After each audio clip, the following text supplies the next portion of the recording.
नमस्कार, आदाब, सत श्री अकाल, जय भीम, जोहार। मेरा नाम है नवीन कुमार। कौन कहता है कि भारत माता कह देने से लोगों के मन में औरतों के लिए बड़ी इज्जत पैदा हो जाती है। इस देश में हर तरह की माता के ऊपर आती है जाति। इसलिए भारत माता कहने वाला यह देश भोजन माता को सिर्फ इसलिए अछूत बना देता है कि वो दलित समुदाय से आती है। लेकिन जब समय बदलता है, पंडिताई की पोथियों को चिंदी चिंदी कर देता है। वरना कौन जानता था कि बाभनों और ठाकुरों का छुआ खाने से इनकार कर देंगे एक रोज दलित। लेकिन पंडितों के धतकर्मों ने जब दलितों को जूते के तल्ले से भी बदतर समझना नहीं छोड़ा, तो दलितों को उन्हें बताना पड़ा कि सत्यनारायण और वट सावित्री की पोथियां बांचने वालों, तुम्हारे दिमाग में दरअसल गोबर भरा है और हम तुम्हें अछूत करार देते हैं क्योंकि तुम दिमागी तौर पर हमारे साथ बैठने के लायक नहीं हो। तुम्हारा छुआ हुआ खाया तो हमारे दिमाग में तुम्हारी तरह गोबर भर जाएगा। जी हां, उत्तराखंड के चंपावत जिले के सूखीडांग गांव में हो गई है दलित क्रांति। दलित छात्र छात्राओं ने बाकायदा स्कूल के प्रिंसिपल को चिट्ठी लिखकर सवर्ण भोजन माता के हाथ का बना हुआ खाने से इनकार कर दिया है। अगर सवर्ण लोग हमारी मां को अछूत मानते हैं तो हमें आपकी परछाई से भी परहेज है। हम अपनी रूखी सूखी अपने घर से लेकर आएंगे। नतीजा, दलित बच्चे अपने घर से टिफिन लेकर आ रहे हैं। यह यकीन करना कितना मुश्किल है कि दलितों ने बाभनों ठाकुरों का छुआ खाने से इनकार कर दिया है, लेकिन यह 100% सच है। गवर्नमेंट स्कूल सूखीडांग के प्रिंसिपल प्रेम सिंह ने लिखित में ब्लॉक एजुकेशन ऑफिसर को जानकारी दी है कि 24 दिसंबर को कक्षा 6 से 8 तक के 58 बच्चों को दोपहर के भोजन के लिए बुलाया गया था, लेकिन दलित बच्चों ने सवर्ण जाति की भोजन माता के हाथ का बना खाना खाने से साफ मना कर दिया। बच्चों को शिक्षकों ने समझाया भी, लेकिन दलित समुदाय के सभी 23 बच्चों ने सवर्ण भोजन माता के बनाए मिड डे मील का बहिष्कार कर दिया।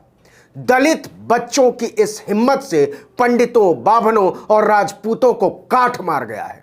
भारत माता के इतिहास में पहली बार ऐसा हुआ है कि दलितों ने बाभन ठाकुर को घोषित तौर पर कह दिया हो कि आप हमारे लिए अछूत हैं। हम आपके साथ हुक्का पानी बंद करते हैं, वो भी स्कूल में पढ़ने वाले बच्चों ने। चालथी के चौकी प्रभारी देवेंद्र बिष्ट पहुंचे, वो भी ठाकुर। बच्चों को समझाया, बच्चों ने कहा कि नहीं मानते। सीओ पहुंचे, वो भी सवर्ण। बच्चों ने कहा नहीं खाएंगे। मामला ठाकुर मुख्यमंत्री पुष्कर सिंह धामी तक पहुंचा। अब मामले की जांच हो रही है। अब जिले के चीफ एजुकेशन अफसर मामले की जांच कर रहे हैं। उनका नाम है आरसी पुरोहित। पुरोहित साहब का इरादा इसी से समझ लीजिए कि वो कहते हैं स्कूल के स्तर पर मामला शांत करा तो दिया था, यह भड़का कैसे?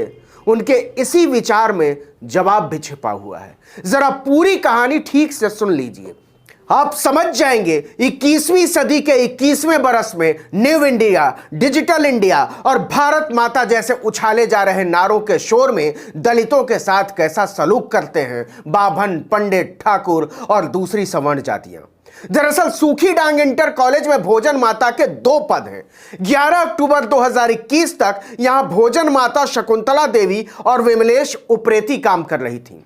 शकुंतला देवी की उम्र 60 साल से अधिक हो जाने के कारण उन्हें हटा दिया गया। स्कूल के प्रिंसिपल प्रेम सिंह ने उनकी जगह दूसरी भोजन माता की नियुक्ति प्रक्रिया शुरू की।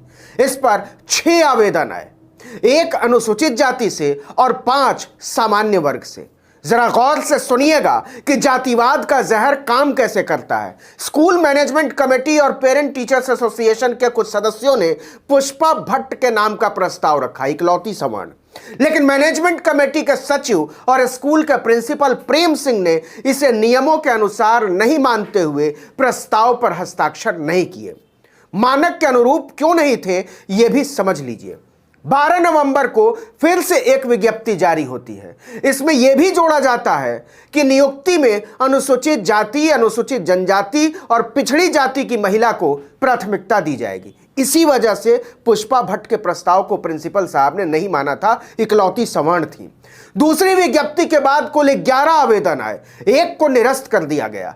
बाकी बची 10 महिलाएं, इनमें से 5 सवर्ण थी और 5 अनुसूचित जाति की थीं। प्रिंसिपल ने नियुक्ति के लिए प्रभारी प्राचार्य चंद्रमोहन मिश्रा की अध्यक्षता में 4 शिक्षकों की एक समिति बना दी। 25 नवंबर को समिति की बैठक बुलाई गई। इसमें आवेदनकर्ताओं के अलावा पीटीए अध्यक्ष नरेंद्र जोशी ब्राह्मण, एसएमसी अध्यक्ष स्वरूप राम, बीडीसी मेंबर दीपा जोशी, ग्राम प्रधान दीपक कुमार, ग्राम प्रधान जगदीश प्रसाद और प्रभारी प्रधानाचार्य चंद्रमोहन मिश्रा शामिल हुए। इस बैठक में सवर्ण प्रतिनिधियों ने फिर से पुष्पा भट्ट के नाम का प्रस्ताव रख दिया। दलित समुदाय के लोगों ने प्राथमिकता के सरकारी नियम का हवाला देते हुए सुनीता देवी का नाम आगे बढ़ाया। इस पर दोनों पक्षों में तीखी बहस होने लगी। नतीजा, दलित समुदाय के लोग बैठक छोड़कर चले गए। सवर्ण वर्ग ने इसका फायदा उठाते हुए पुष्पा भट्ट के नाम का प्रस्ताव बहुमत से पास करा लिया, लेकिन चंद्रमोहन मिश्रा ने प्रस्ताव पर हस्ताक्षर करने से इनकार कर दिया। इसके बाद प्रिंसिपल प्रेम सिंह ने 4 दिसंबर को दूसरी बैठक बुलाई। इस बैठक में सवर्ण वर्ग के प्रतिनिधि शामिल नहीं हुए, इसलिए सुनीता देवी के नाम के प्रस्ताव पर मुहर लग भी गई। प्रिंसिपल ने सुनीता देवी को कहा कि आप 13 दिसंबर से काम शुरू कर दीजिए, लेकिन ब्लॉक एजुकेशन ऑफिसर की चिट्ठी आने तक इसको नौकरी मत मानिएगा। सुनीता देवी ने इसके बाद मिड डे मील बनाना शुरू कर दिया 13 दिसंबर से। सुनीता देवी का भोजन माता बनना बाभनों ठाकुरों को बर्दाश्त नहीं हुआ।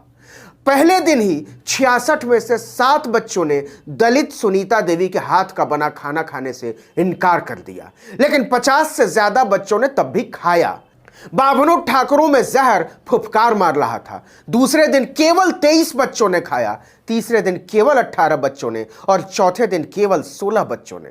आपको हैरानी होगी कि आखिरी दिन जिन 16 बच्चों ने सुनीता देवी का बना खाना खाया वो सारे के सारे दलित थे। एक भी पंडित बाभन ठाकुर बनिया कायस्थ ने सुनीता देवी के हाथ से बना खाना नहीं छुआ। यहां यह गौर करना जरूरी है कि पीटीए का अध्यक्ष नरेंद्र जोशी ब्राह्मण है और किसी भी सूरत में दलित सुनीता देवी को भोजन माता नहीं बनने देना चाहता था। 25 नवंबर की बैठक में मौजूद सियाला ग्राम पंचायत के प्रधान जगदीश प्रसाद कहते हैं कि जैसे ही स्कूल की कमेटी ने सुनीता देवी के नाम पर मुहर लगाई, नरेंद्र जोशी ने साफ कह दिया कि सवर्ण का कोई भी बच्चा उनके हाथ का खाना नहीं खाएगा। बीबीसी ने लिखा है कि सवर्ण वर्ग के जिन बच्चों ने सुनीता देवी के हाथ का खाना खाने से इनकार किया, वो कहते हैं उनके घर वालों ने उन्हें मिड डे मील खाने से मना किया था क्योंकि उसे एक दलित महिला बना रही थी। बच्चों के मन में यह जहर भरा गया था कि घर में सब पूजा पाठ वाले हैं, इसलिए दलित के हाथ का बना खाना नहीं खा सकते। साथियों की देखा देखी धीरे धीरे दूसरे बच्चों ने भी खाना छोड़ दिया। आरोप है कि जब शिक्षकों ने बच्चों को समझाया तो सवर्ण बच्चों के अभिभावकों ने स्कूल में पहुंचकर हंगामा भी किया कि उनके बच्चों को जबरदस्ती मिड डे मील खिलाया जा रहा है। नतीजा, शुरू करने के 8वें दिन सुनीता देवी से भोजन माता का काम छीन लिया गया। सुनीता देवी का कहना है कि स्कूल में आते जाते समय उन पर फप्तियां कसी जाती थीं।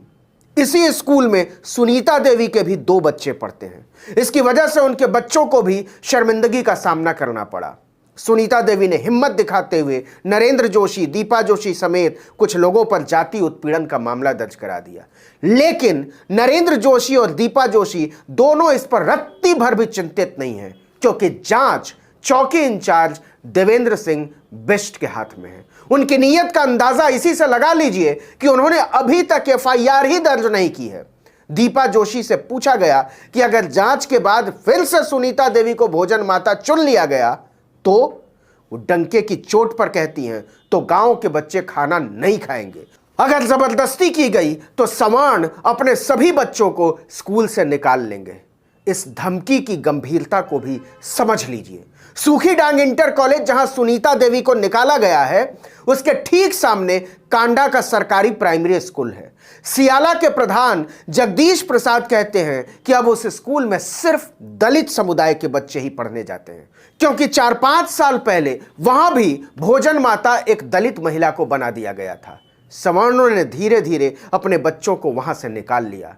अब उस स्कूल को कहते ही हैं दलितों का स्कूल। ये सारी बातें सच हैं, लेकिन न तो सरकार ने, न तो पुलिस ने और न ही बाभनों, पंडितों, ठाकुरों ने सपने में भी सोचा होगा कि एक दिन दलित ठाकुरों बाभनों का छुआ खाने से इनकार कर देंगे, उन्हें अछूत समझने लगेंगे।